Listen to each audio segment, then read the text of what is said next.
आज हम 8th class की सुगम भारती पुस्तक की हीराकुणी कहानी सुनेंगे, जिसे प्रसिद्ध लेखक रविंद्रनाथ ठाकुर जी ने लिखा है।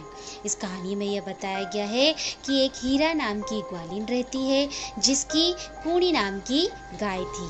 हीरा का 1 महीने का बच्चा था और उसकी गाय की भी 1 महीने की बछिया थी। हीरा रायगढ़ के पर्वत पर चढ़कर महाराष्ट्र के राजा को दूध देने जाती थी।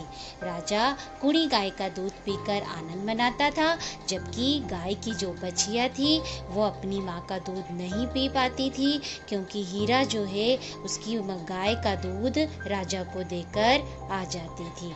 हीरा वो बछिया को दूध पीने नहीं देती थी। हीरा उस गाय की बछिया के बारे में कुछ भी नहीं सोचती थी। एक दिन जब हीरा राजा के किले में दूध देने गई, तो वहाँ के कोषाध्यक्ष ने दूध का मूल्य चुकाने में देरी कर दी।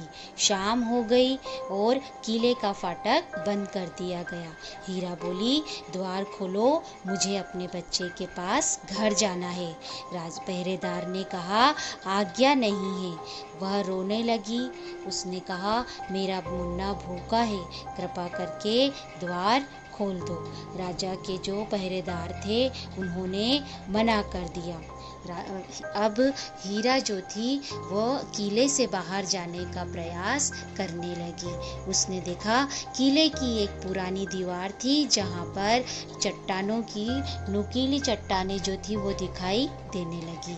हीरा ने उन चट्टानों पर पैर रखकर बाहर आई और फिर धीरे धीरे कर वो अपने घर चली गई। वहाँ पर आधी रात से ज़्यादा हो चुकी थी। उसका बच्चा रो रो कर सो गया था। हीरा तुरंत गई, अपने बच्चे को सीने से लगाकर दूध पिलाने लगी। उधर रस्सी तोड़कर कुणी गाय का जो बछड़ा था वो भी अपनी माँ का दूध पीने लगा था। उस दिन हीरा ने गाय के बछड़े को गाय से अलग नहीं किया। आप समझ ही गए होंगे कि क्यों नहीं किया, क्योंकि उसे समझ में आ गया था कि एक माँ से उसके बच्चे को दूर करने का दर्द क्या होता है। जब दिन चढ़ने लगा और राजा ने जब देखा राजा के पास में दूध नहीं गया, तब राजा ने अपने सिपाहियों को वापस हीरा के घर पहुँचाया। हीरा के पास में आकर सिपाहियों ने पूछा कि दूध क्यों नहीं भेजा गया। तब हीरा ने कहा, दूध नहीं है, दूध सूख गया।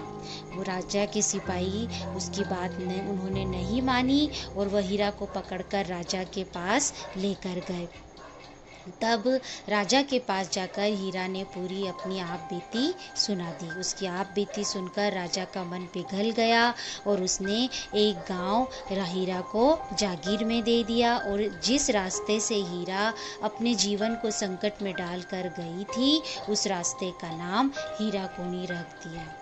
तो इस कहानी से हमें यह शिक्षा मिलती है कि हमें पालतू पशु पक्षियों के प्रति प्रेम और दया की भावना रखना चाहिए।